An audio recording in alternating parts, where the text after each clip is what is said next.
Deus te abençoe, querido irmão, querida irmã, você que nos assiste e nos ouve neste dia, que a paz do Senhor Jesus Cristo esteja em tua vida, em teu lar. Rogamos a Deus que nos abençoe e nos dirija nesse momento quando examinamos a sua santa palavra. Nós precisamos conhecer a vontade de Deus. Que Deus nos abençoe, tire toda a barreira, todo impedimento e que possamos estar revestidos do Espírito Santo, cheios do Espírito Santo de Deus, para juntos compreendermos a sua santa e bendita palavra. Hoje nós vamos ver sobre o livre-arbítrio.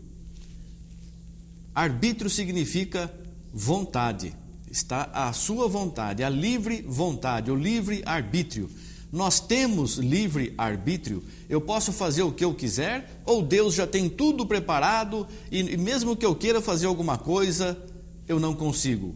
Muitas pessoas dizem que, já que Deus sabe todo mundo que vai ser salvo, então mesmo que aqueles que não são salvos, se quiserem não vão conseguir, e os que são salvos, se quiserem se perder também não vão conseguir, porque Deus já preparou tudo e existe uma pré-determinação para todas as coisas, não é? Tem gente que pensa assim, tem gente que acha que Deus comanda tudo e faz tudo contra a nossa vontade mesmo. Mas não é bem assim. Deus fez tudo segundo a vontade dele. Ele nos colocou aqui, preparou uma salvação maravilhosa para nós, e o homem tem vivido segundo a sua vontade. Ninguém é obrigado a servir a Deus. Ninguém é obrigado a pecar. Ninguém é obrigado a fazer nada, nem fazer a vontade de Deus e nem pecar. Mas nós estamos num mundo carnal, num mundo físico, num mundo terreno, num mundo material. E Deus é espírito e tem o seu trono nas mansões celestiais. E como nós vamos fazer? Eu quero morar lá com Deus, porque aquele que for morar com Deus, ele não morre mais, tem a vida eterna, não fica mais doente. São coisas tão maravilhosas que o apóstolo Paulo, tendo visto, foi proibido de falar. O Senhor Jesus disse que é tão maravilhoso e ele tentou explicar materialmente, e os homens, mesmo com a explicação dele, ainda não entendiam. Mas nós temos este livre-arbítrio. Então nós vamos ver na palavra de Deus que a nossa vontade dirige o nosso caminho. Eu tenho liberdade para fazer o que eu quero, você tem liberdade para fazer o que você quer. Hoje você está aí ouvindo esta palavra porque você quis ouvir. Você pediu a Deus para que te dirigisse e Ele te colocou aí para ouvir esta mensagem. Você pediu e Ele obedeceu a tua vontade, a tua vontade. Não que Deus seja alguma coisa que nós vamos pedir, Ele está lá nos obedecendo. Você pediu porque você queria obedecê-lo. E Ele está te mostrando, Ele está fazendo aquilo conforme o teu coração, não a vontade dEle. Se você fosse uma pessoa perdida, Ele ia falar, não, eu não quero que essa pessoa escute essa mensagem. Mas Ele tem que fazer com que todos ouçam a sua palavra. Isso é uma promessa dEle, que toda a terra iria ouvir. Este evangelho será pregado em todo o mundo, então virá o fim. Todos têm oportunidade de ouvir. Isso Ele prometeu, e Ele não pode voltar atrás da sua promessa. Então nós sabemos que este evangelho está sendo anunciado em todos os cantos do planeta. As pessoas têm oportunidade de ouvir. A pessoa quer ouvir, você quer escutar a palavra de Deus, você quer fazer a vontade de Deus, mas está difícil, você pede, Senhor, meu Deus, me abençoe que eu quero ouvir a tua palavra. Eu não estou conseguindo, eu estou em dúvidas, e Deus te colocou aí para ouvir esta mensagem. Foi Deus que fez isso, em cumprimento à tua vontade, à tua palavra, o teu querer. O teu livre-arbítrio, você não foi forçado a ouvir isso, não está sendo forçado. Então, graças a Deus por isso, nós temos o livre-arbítrio. Vamos ver em Mateus capítulo 16, versículos 24 e 25. Então disse Jesus aos seus discípulos, se alguém quiser vir após mim, renuncie-se a si mesmo, tome sobre si a sua cruz e siga-me. Porque aquele que quiser salvar a sua vida, perdê-la-á. E quem perder a sua vida por amor de mim, achá-la-á. Você prestou bem atenção no que o Senhor Jesus disse? Se alguém quiser vir após mim, é o querer nosso. Se alguém quiser, Ele não está dizendo, se você for obrigado a vir após mim, você tem que vir. Não disse isso. Se você for obrigado a se afastar de mim, Ele não disse isso. Se alguém quiser me seguir, Tome a sua cruz voluntariamente. Eu quero servir a Jesus. Eu não vou mais participar das coisas da carne. Eu não vou mais participar das coisas do mundo. Eu estou neste mundo. Vou viver aqui na terra, neste mundo material, neste mundo carnal, mas sem desagradar a Deus. Isso é escolha minha. Eu quero fazer isso. Os apóstolos, muitos irmãos do passado tomaram essa decisão, milhões. E alguns sofreram pena de morte por não se entregarem às coisas mundanas. Nós estamos preparados para isso, mas eu não quero morrer. Ninguém aceita Jesus para morrer materialmente, para sofrer, para ter tribulação. Ao contrário, nós aceitamos a Jesus para sermos abençoados, protegidos, mas a tribulação vem, a luta vem para provar a nossa fé, para que nós saibamos que o Senhor é por nós. O Senhor é por nós. Por quê? Porque Ele é o nosso pastor, Ele é o nosso sumo sacerdote, é o único intercessor entre nós e Deus.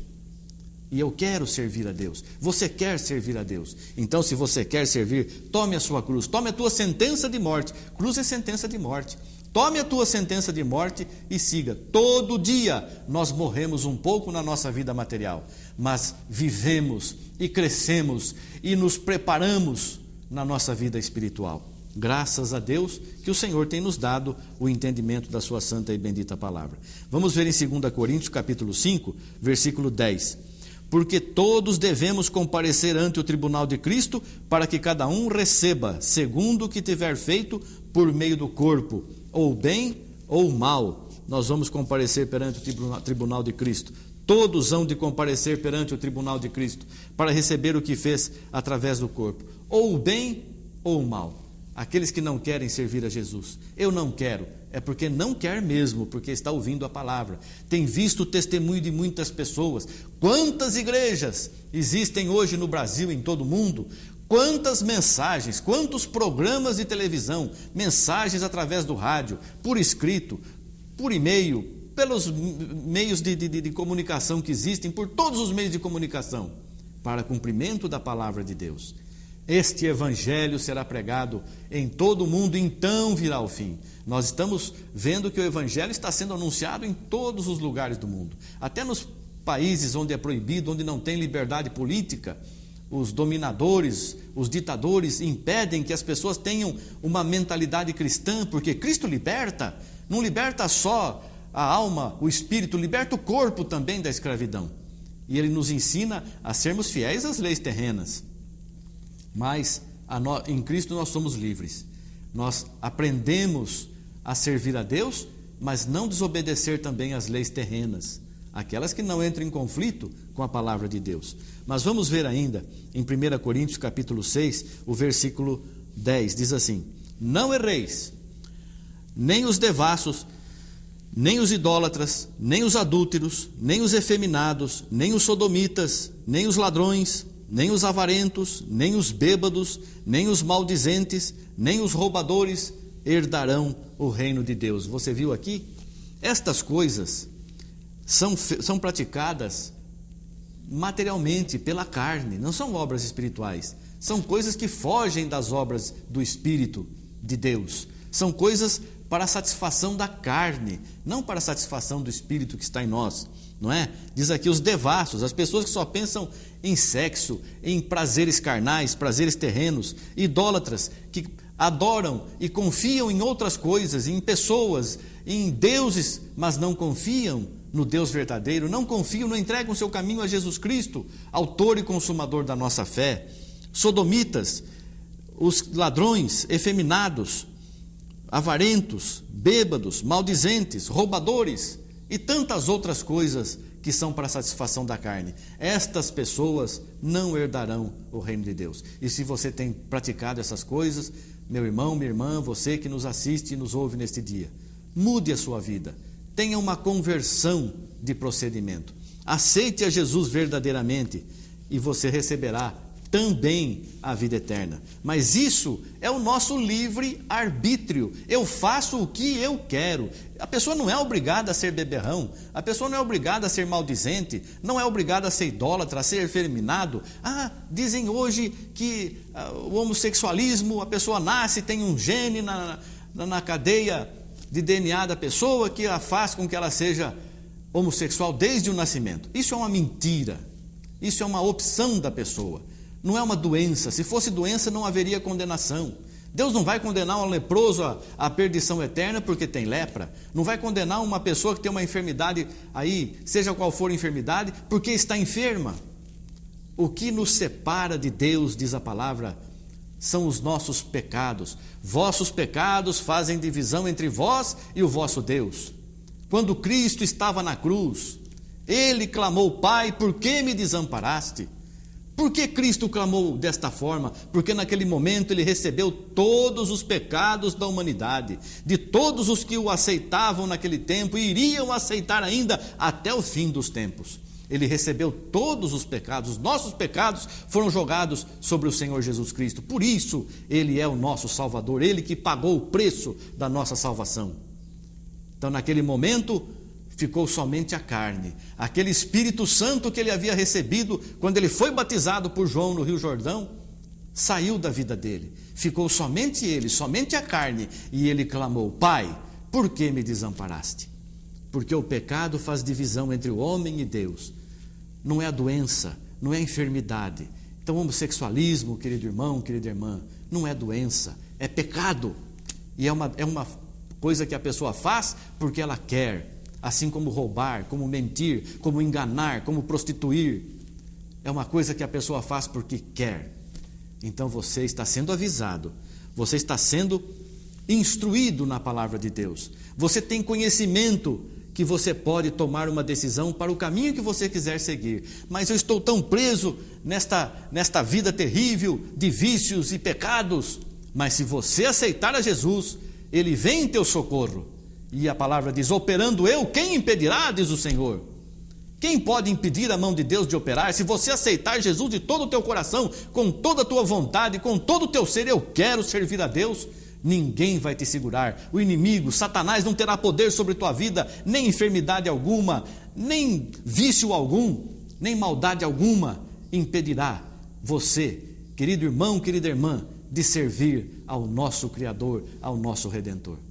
E esta palavra está sendo falada com todo amor e carinho para você neste dia. Aceite a Jesus.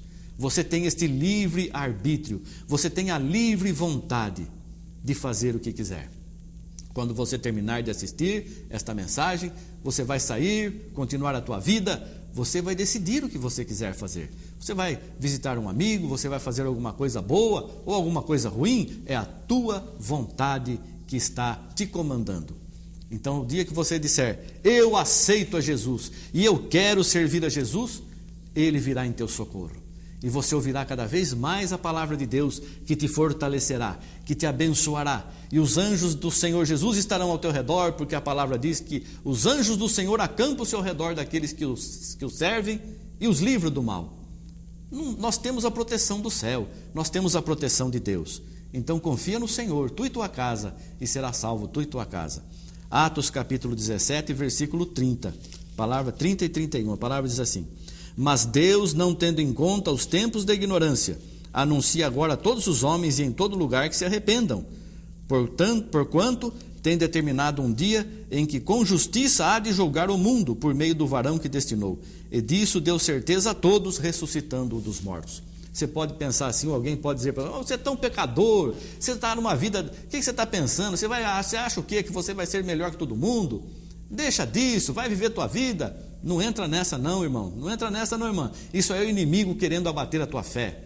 Porque Deus não toma em conta os tempos da ignorância. O tempo que você não sabia o que deveria fazer, que você estava desorientado, Deus perdoa tudo isso. Quando você receber a invocação do nome do Senhor no batismo, quando você for batizado, Deus vai esquecer tudo isso. Esquecer de verdade, não vai lançar em rosto depois, não. Você lembra quando você estava no mundo? Não tem disso não, irmãos.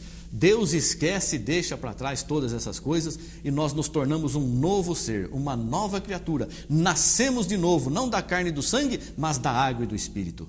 E nós continuamos caminhando e prosperando. Hoje eu aprendi uma coisa melhor, vou começar a vivê-la.